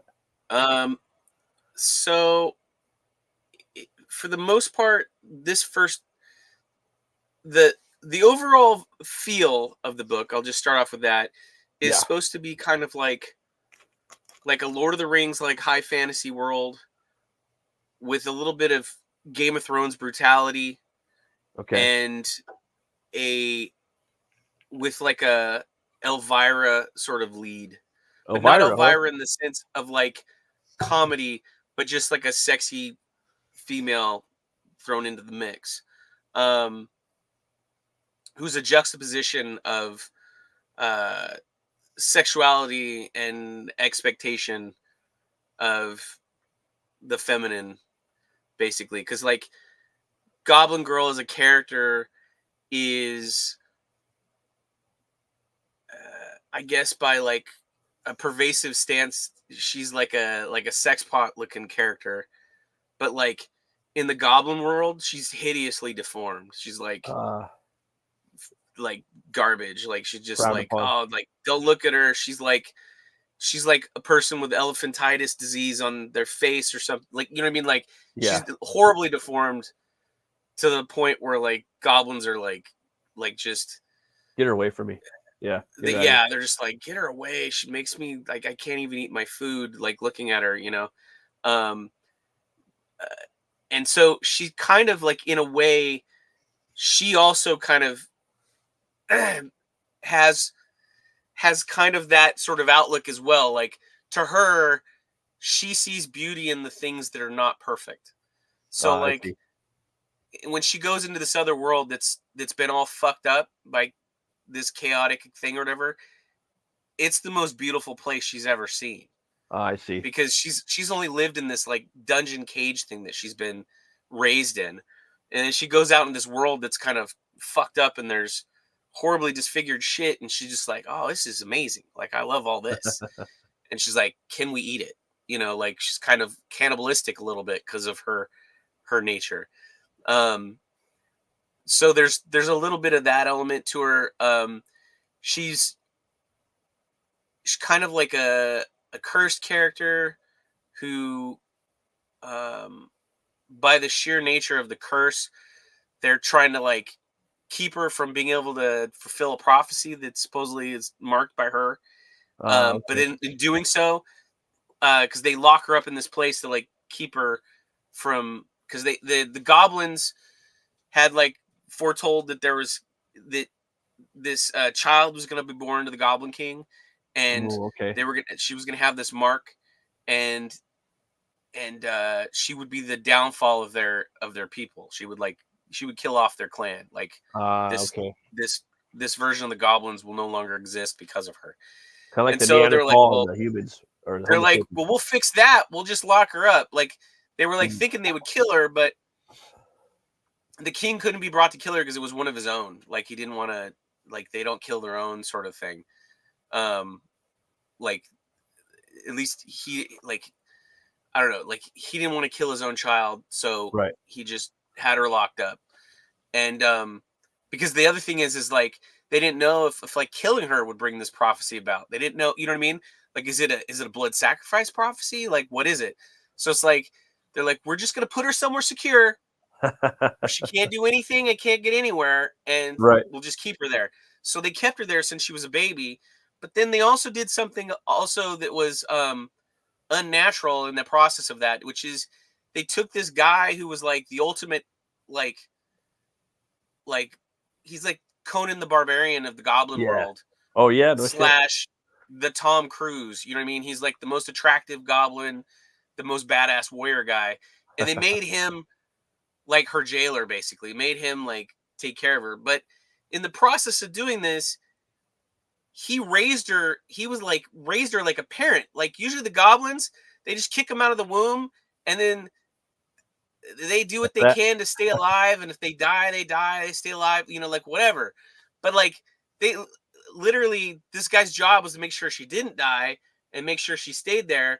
So he kind of like raised her almost like a human would a little bit, which formed a bond, like a relationship, which is unnatural in the goblin world. Like They don't have love bonds. You know what I mean? Right. And so these two characters ended up with like a familial bond, like a father-daughter sort of thing, like a surrogate. And Stockholm a little bit, not too much, but kind of not 100% though, because like he's like more or less raising her and taking care of her in this little That thing. reminds She me doesn't of even the know there's redhead. a world beyond this little cell thing he's in. He comes and feeds her and like does whatever. So it's not so much a torture situation for her because she's being taken care of. Probably better than most prisoners would be taken care of. Well, do you remember that redhead in Conan the Barbarian? You know, he's sitting on the wheel as young Conan's pushing the grinder in the Milius version. And he, you know, oh, you're good, dude. And then they both grow up like, hey, you want to be a fucking pit fighter? Makes him a pit fighter. Yeah. Makes him all this money. He's like fucking wasted one night. He's like, get the fuck out of here. Go. He lets him go. He's got a big, long red beard. You know? Yeah. That's what I'm imagining, like, with her, you know, and their jailer. Kind of like that. But this bit. like falls more into the category of, it's closer. I would almost say it's closer to like Leon the Professional, you know? Oh, okay, with the guy, like he's training her, he's doing all this stuff. Natalie you know Portman. what I mean? To like, yeah, like because he doesn't know what the purpose of keeping her there is. He's just keeping her there because that's his job, you know? Right. And then he kind of was like, she's a cool little kid. Like I'm gonna fucking teach her some shit, you know? Like that's kind of like where their relationship went. And so eventually she becomes of age where the she's beautiful garbage. Yeah. That's what they describe her as. Yeah, it's like basically, yeah, it's kind of a Shrek sort of thing a little bit. Love me some Shrek too, man. Fucking love Shrek. So yeah, me too. Like so like he at a certain point the goblin witch character that foretold the thing, she gets a new prophecy that says like, oh, that the prophecy is going to happen now, like it's imminent sort of thing. And then they're like, well, fuck that, we're going to go get rid of her then, like forget it, like we kept her alive, we're going to go axe her, we can't sit on her anymore. So he sends the dude to go kill her, and obviously he can't kill her, so he sets her free thinking, well, she leaves, it'll be no problem, she'll take off and no one will know she's dead, he'll hide the fact that he killed her. But then, like, when she finds out, when in the process of him doing that, he tells her, yeah, they sent me here to kill you, blah, blah, blah. And so when she escapes, it kind of like, she's like, well, I'm free now. I can do whatever I want. I think before I leave, I'm going to go get some payback for people. They're trying to snuff me out. I'll take care of them first, sort of thing. Snuff them out. So she goes and she breaks into this, this room, which is where the candlestick guy's at, and it has all these magical items and books and all kinds of stuff, because the goblins, when the chaos happened and everything got destroyed, they took a bunch of stuff down and like cubbied it away, like in this like sort of like a storeroom sort of library thing. And then there was the sword and a bunch of other stuff, and so she grabs some goodies on her way out and stops by the throne room and you know, causes some havoc on her way out, which trips kind of like a destructive failsafe sort of thing for their place, like kind of like there's like a thin thread that everything's been hanging by, and she snips it on her way out and goes, well, see you later then, and like, you know, cuts the string and heads out, you know. And so the first book is kind of like her exodus out of this goblin kingdom situation, and then it also sets up the other characters that are part of her band, who are all kind of like her. They're all kind of ugly and broken in their own way. Some of them are trying to find ways to make up for things that they did wrong, or you know, or just like, or it's, and one of them actually thinks that like that, you know, like, oh, like I can fix it, you know, it was only the situation went bad only because X, Y, and Z happened. But if I rectify that now, it'll be all good, sort of thing. So there's a little bit of that too. Some characters kind of like, because the world is like really just full of like just people that are eking by. There's not really any big kingdoms left at this point. Really? A lot of the magical creatures and stuff have gone dormant or have died. So comes into that sort of world that they come into. It's like a Mad Max, like fantasy world sort of place. Oh, that's And cool. over the series of books, like some of that world will come back, like some kingdoms will come back, stuff like that, but in different ways. But yeah, it's kind of like Lord of the Rings if when they went to kill Sauron, instead of freeing the kingdom, they sent the kingdom back to the Stone Age. Basically, they Devolved or they devolved their world a bit. And so now, like in the process of stuff that she does to free herself, she actually causes an awakening in the magic in the world, and it causes a new spring. So everything starts coming back now. But with the good things coming back, you also have the great evil things that are also creeping back out of the shadows that are coming back into power. So fucking awesome, dude. Like the first book is literally just set up with who these characters are and where they came from, so you know who they are more or less when the next book starts. And then the next book it starts off like the true start off of the first story arc of like the characters kind of solving a MacGuffin sort of scenario in their world. Seems like you got this. What up, ID? What up, ID Crisis? Thanks for stopping by, man. I saw the invite and I didn't want to be rude. I had to take you up on it. How's everybody doing? Awesome, man. We're just having, chilling, having some cider and some rum. We don't have congestion issues. Having some fucking. I'm on vacation and I'm on vacation until Friday, and I'm gonna soak up as much time off as I possibly can. Yeah, hell yeah, man. We're talking some Goblin Girl. We're letting people know about this. I haven't backed this yet, but I'm gonna back it. This book looks fucking sick. I love everything. I love his artwork, like everything he's talking about. It looks tits to me. Yeah, it is. I mean, on a lot of different levels. Of tits. Yeah, man. On a few different levels. And it seems like Dad's really got the story. I can show you stuff that would be described as tits, but has no tits in it. Yeah, man. And there it is. And you just ripped a wormhole into time and space. Yeah. With that statement right there. I could show you stuff that's she needs to get a bigger bra. I'm just saying, somebody needs to take her to a nice boutique, where she can wear something that's comfortable and still maybe she'll kill something and make something that's more appropriate out of their skin. Is that what you're saying? There is in the second story arc, she actually gets some armor. Ooh, that's dope. And it's like full on armor too. Just by the look on her face alone, I could see her like, I'm going to kill you and use your skin to make myself a brassiere that fits. That is 100%. She eats somebody in the second book. Oh man, I can't wait. Maybe we go. Did she meet somebody in the second book? And the second book, she full on roasts somebody on a spit and eats them. Okay, I was gonna say, and they regret the meeting. They're definitely dead. The character typical in the chick. Second book. Typical chick. And you got all some of the tiers right here, man. You got all the books plus the OGG original. Yeah, the OG one. I think I have a copy here.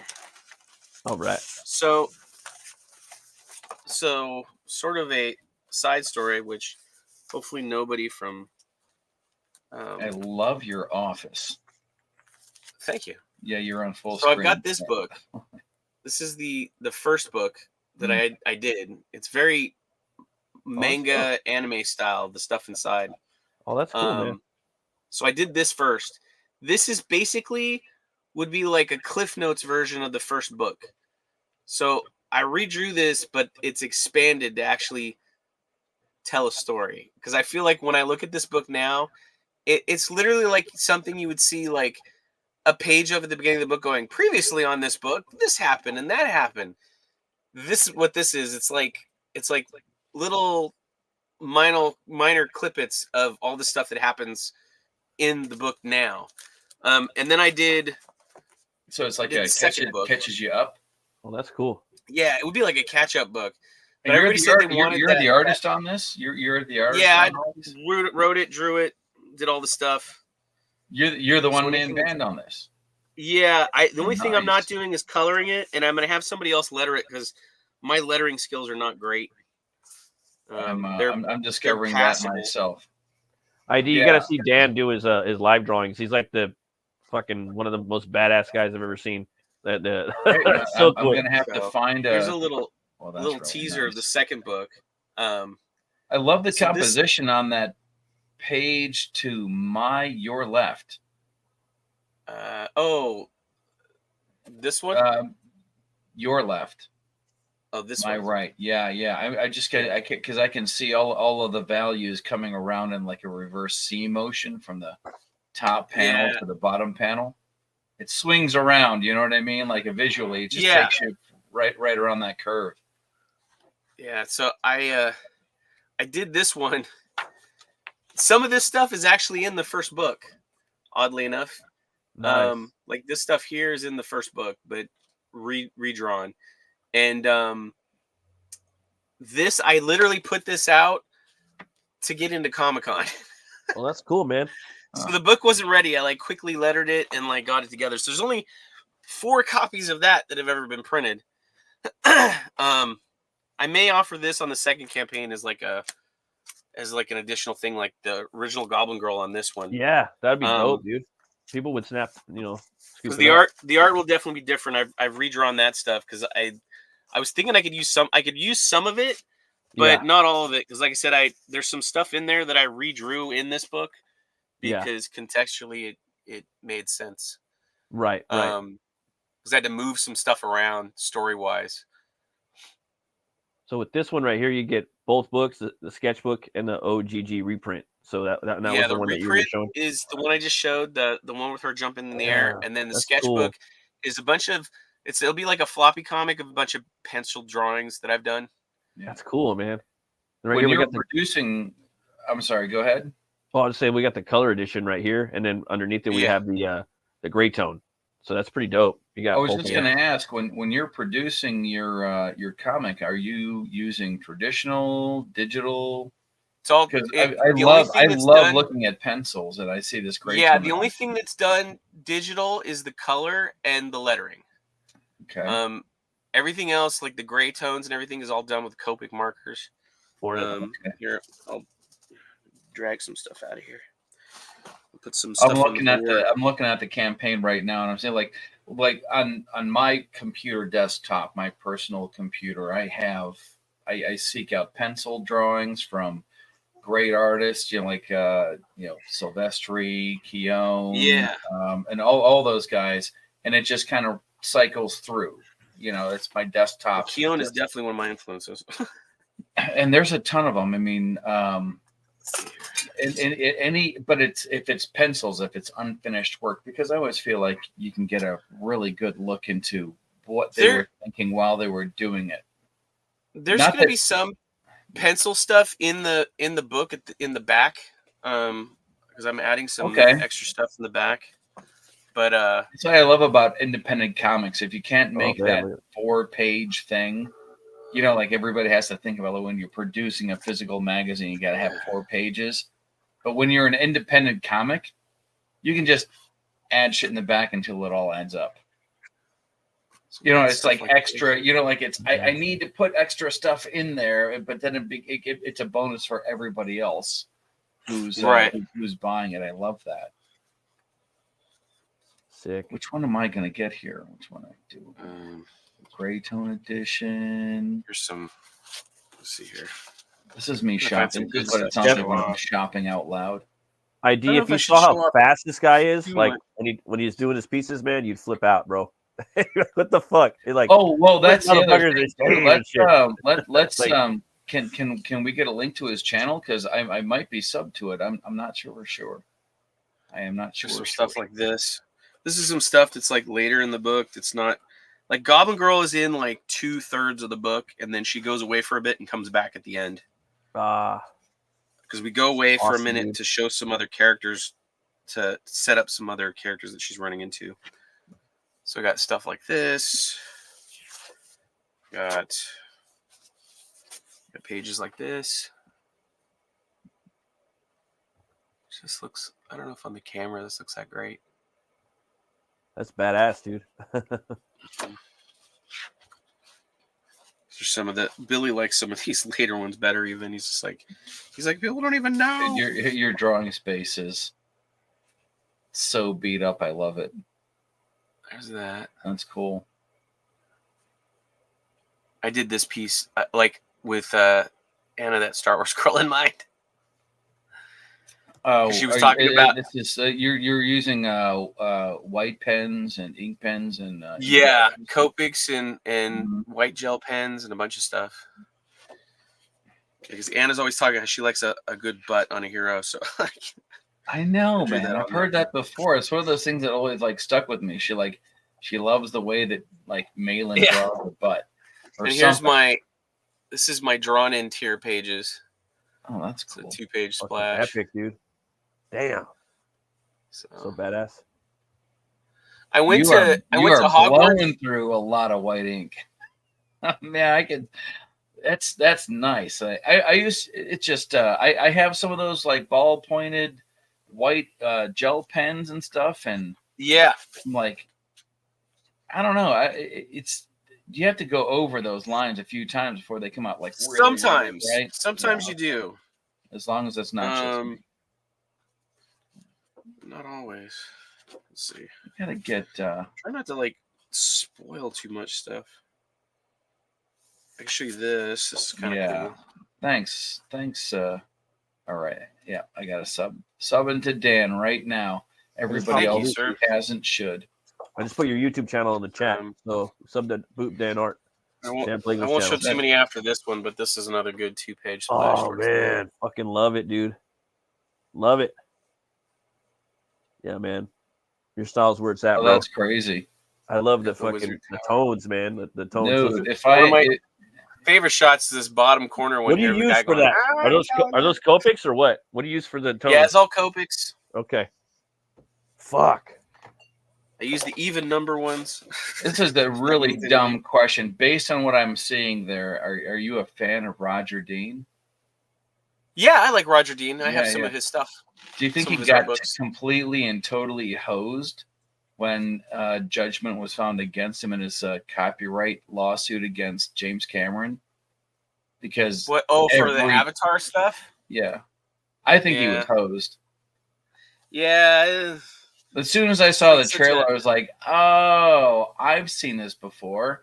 Every time I ever went into a record shop and, just thumbed through all my favorite album covers.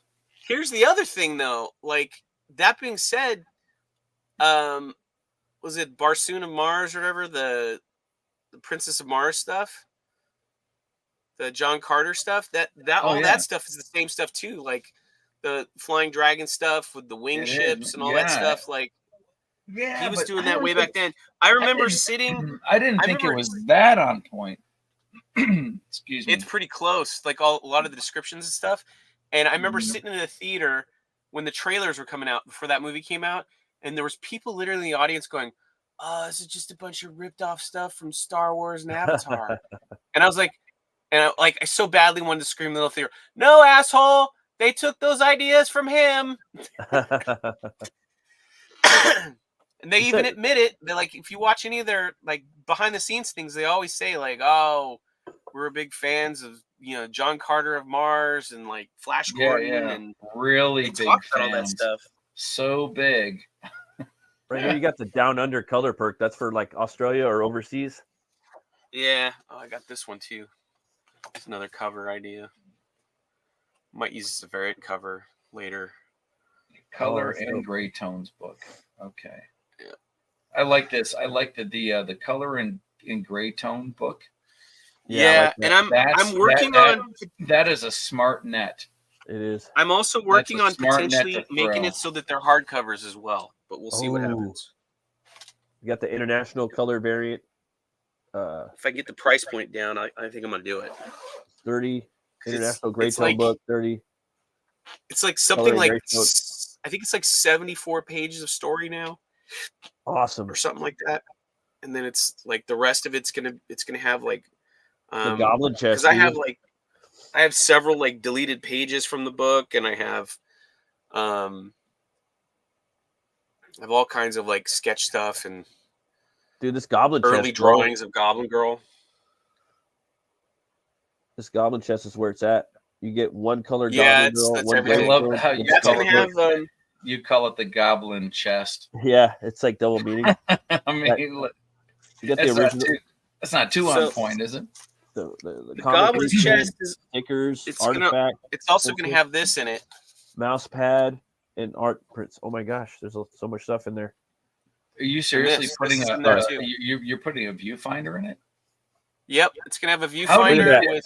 Look at that ID. Is Look at that that something that you can actually create? Yeah, I made this.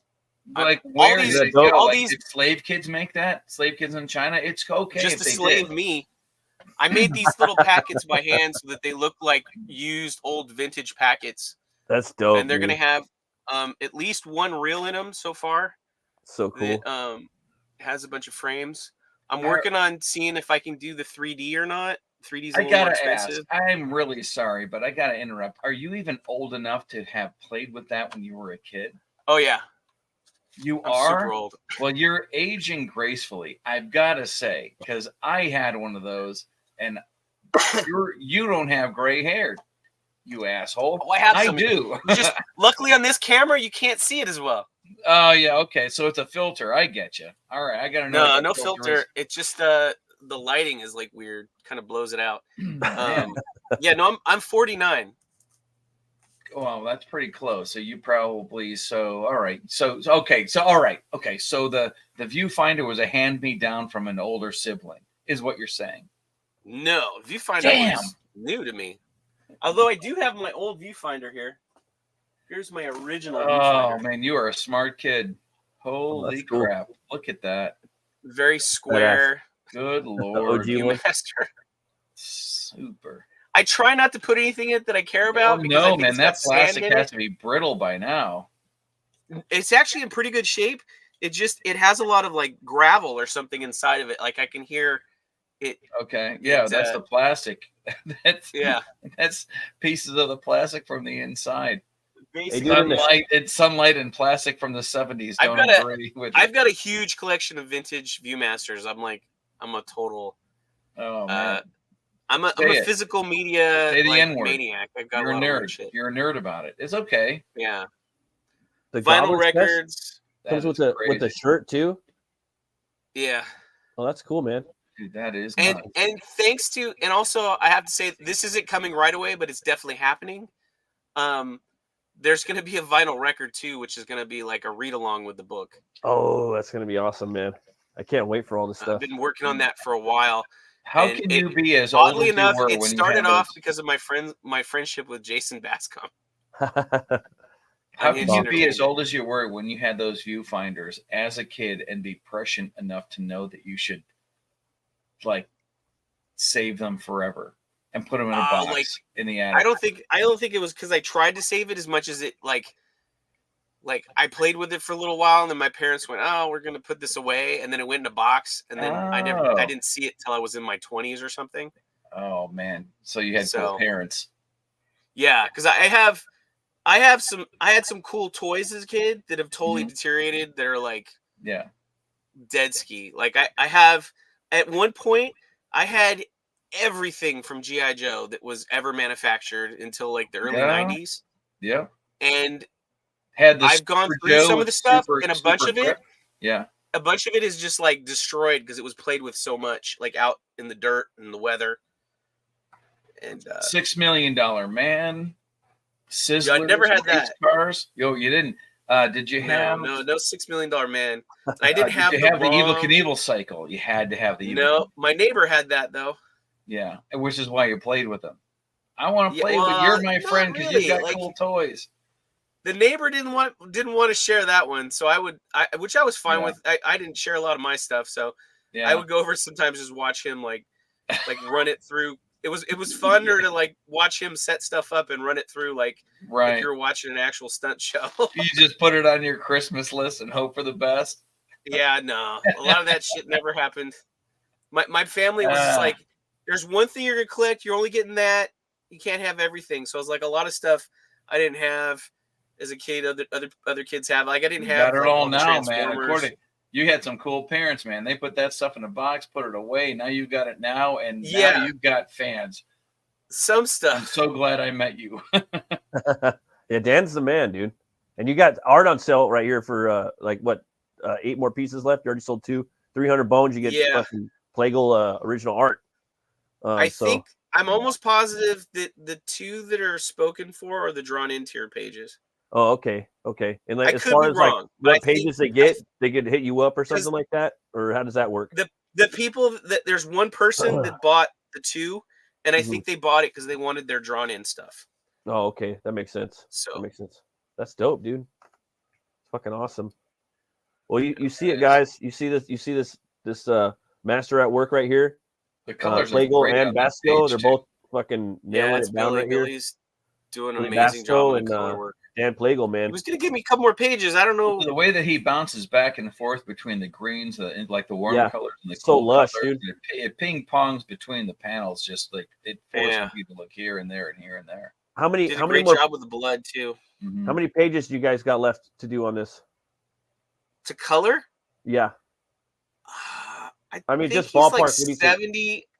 I want to say I think he's like 70%, but he might be like 65% of the way done. That's dope. That's cool, man. He's pushing. I mean, he was working on it today, so yeah. Oh, for sure. So these guys are working on it. You guys get in here and back this book. I haven't backed it yet. I'm gonna fucking back it. I can't wait to get it. I want to snatch me up. Oh man, so many. Good I appreciate it, man. I appreciate everybody's back. I appreciate how patient everybody's been. You know, oh yeah, we'll do it your first campaign, bro. It's gonna take time. You know, you guys are putting a lot of he sucked me in mid. Couldn't help it. A lot of people don't know about this campaign. I know, like, there's a lot of people out there that like this style of art, you know, and if they knew about this, they would have been backing it already. And then the other thing that kind of hit us for a loop was the fact that I came down with cancer. So it was just like, it's like, well, we got to fight the cancer thing, and then we'll worry about fulfilling, unfortunately, like after we're done with that. You guys got this, and the thing is, you're here all the time. You know what I mean. You and Billy, it's not like you guys are hiding. You know what I mean, and you're fucking working. You know what I mean. So Goblin Girl plushie, says Angela Curry. Yeah, you're gonna get your books. It's gonna happen. I guarantee. What about a 3-foot tall vinyl figurine? Would that be considered a plushie, or do we need plushie too? It needs to be softer than that. That's pretty iconic, though, man. Right there. Can you replace the vinyl and the upper third with silicone? Yeah, I thought about that. Man, you're fucking hilarious, man. I'm sorry. Did I say that out loud? We can cast it in like foam rubber. We can cast it in like dildo rubber, and it would be like, you know. Hey Dan, you gotta come on the horror movie club sometime, bro, and we gotta talk Goblin Girl, and we gotta do a horror movie. Okay. That should be fun, dude. Oh yeah, man! Like this Thursday, I'm on vacation. I can make it this time. Woo-hoo. I don't know what we're doing this week, but yeah, man. I'm supposed to start doing a show for either Famous Monsters or Mad Monster. I can't remember which, and it's gonna be like a monster show. Dope, yeah, dude. Gonna have some. I'll have access to have celebrities come on, like Robert Englund, and oh fuck yeah, dude! I from doing the conventions and stuff, I became friends with a lot of people. Like I used to be really good friends with Sid Haig before he passed away. Oh, I met him one time. That fool's badass, dude. Yeah, the shame was comics. The most sad thing that I look back on that we never made happen was he wanted to do like a podcast thing where he told all his true Hollywood stories. Oh, that would have been gold. Behind the scenes stuff. Pure he gold. had so many stories that he used to tell all the time, like at dinners and stuff we would have with him. Oh my god. And man, it was crazy. And then like the other guy that I used to tool around a lot, like used to drive him around to stuff when we were doing things, was Angus Scrim. Oh, okay. The tall man from Phantasm. Yeah. No Yeah. shit. Yeah, I took him through a drive-through one time to get a Coca-Cola. It was the most surreal experience of my life. Oh man, that's fucking awesome, He's like, dude. I would like one Coca-Cola, please. Boy. So we're sitting in the Carl's Jr. drive-through of Woodland Hills, waiting to get a Coke, and I'm just like sitting there going, I bet the person behind the cash register at the window does not have any idea who the man is sitting next to me. But there's a gigantic or a tiny metal ball spinning around by her forehead. Yeah, or if we were riding in a hearse. Right. Oh, I know, right? Yeah. Oh man. Have you ever gone through a drive-through just to get a Coke? I have. I'm Pepsi. Yeah, I have. Just the one. I went with my mother many times. She liked Pepsi from Taco Bell back in the day, and I ain't gonna lie, back in the day, that Pepsi from Taco Bell was just Angus liked to different. get a Coca-Cola before he did any sort of interviews because he believed the caffeine had effect on him that made him a little more lively. Well, yeah, it's caffeine. That's the yeah. I guess if you weren't having it that often, it would give you the zing. I was just curious. I have a tendency, like I've never gone through a drive-through for like just a Coke, because if there's meat, it has to be bomb. It has to be bomb. It has to be like you're coming home from the beach or coming home from work, and there's a specific soda you want. Yeah. I wouldn't fucking do it.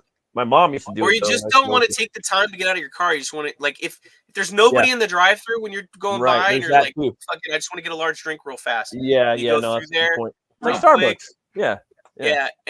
And believe it or not, the employees Starbucks are like, is a drug. All right, drive through. They're like super happy. Because it's like the easiest thing to do most of the time. They just press a button and it fills the thing. Right. You stick the cup in there, hit the button, and off you go. Hey, Dan, what's your favorite beer? You got a favorite beer? I like a Shock Top. Okay. That's that orange like wheat one, right? Yeah, the orange wheat beer. Dude, you got to try Vitus by Weinstefaner. That's my favorite. It's a dark Hefeweizen, so it's like in the same thing. But oh, dude, it's good. Problem it's is I'm like a sweet tiki drink type person. I don't the taste of the bitter hops flavor. I can't stand it. This or one the dry wheat thing that goes over your tongue. Dude, you'll love this one. It's you really understand good. that it's kind of rich. It's kind of rich too. Well, you understand that hops is a downer. If you know that going in, then you'll know how to pick your beers. When you get that IPA that enough of it is going to put you to sleep. I don't drink IPAs that much anymore. I do it from reviews. 105. I have some friends a good porter is nice. I'm like, I like the dark beers. Yeah. And then what's the other one? Oh, Space Dust. Do you ever have that? Nah. I got to try that now. They have this one's called Space Dust. It's real hoppy though. It's got it's got a little green hop bud guy in it, and he's puckering up his lips like he's whistling or he's blowing, and there's like little pixie dust coming out. It's one of Dan Frega's favorite beers. How's Dan Frega doing? I haven't seen him in a while. Like, whoa, that is just like you've known Dan for a while, right? You and he's Dan still sleeping on. He's still sleeping off Fragtoberfest. You've known Dan for a while, right, Plago? Yeah, I've known Dan since I was 16. Yeah, you guys are like old school homies and shit. I remember that. Yeah, I was Dan's first friend that he met when he came down to work for Extreme.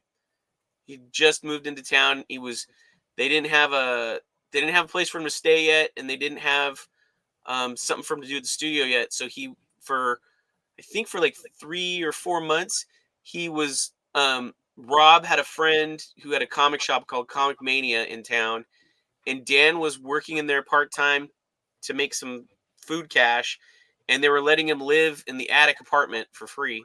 Well, that's tight. Yeah, that's awesome. And I used to go down there during the day and hang out and talk to him. That and Dan, as I always say, Dan's the reason why I have 6 Teenage Mutant Ninja Turtle first editions.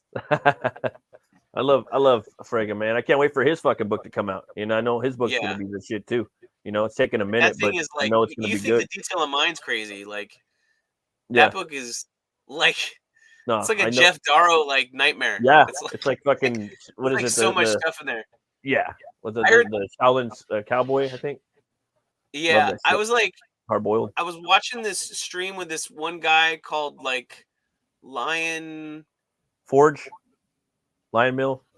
I don't know. Lion Mill, I think. Yeah. Yeah. And he was talking about he showed some pages to his wife, and he showed the pages he showed.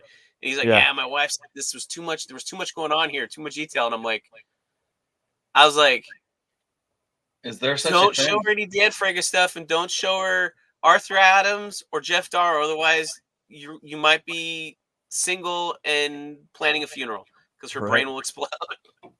Because I was just like, it was like the amount of detail he had was like nowhere near some of the stuff I see on those books. It's like it was frightening. So anytime I hear somebody say, it's too busy, and I look at it and go, no, that looks passable.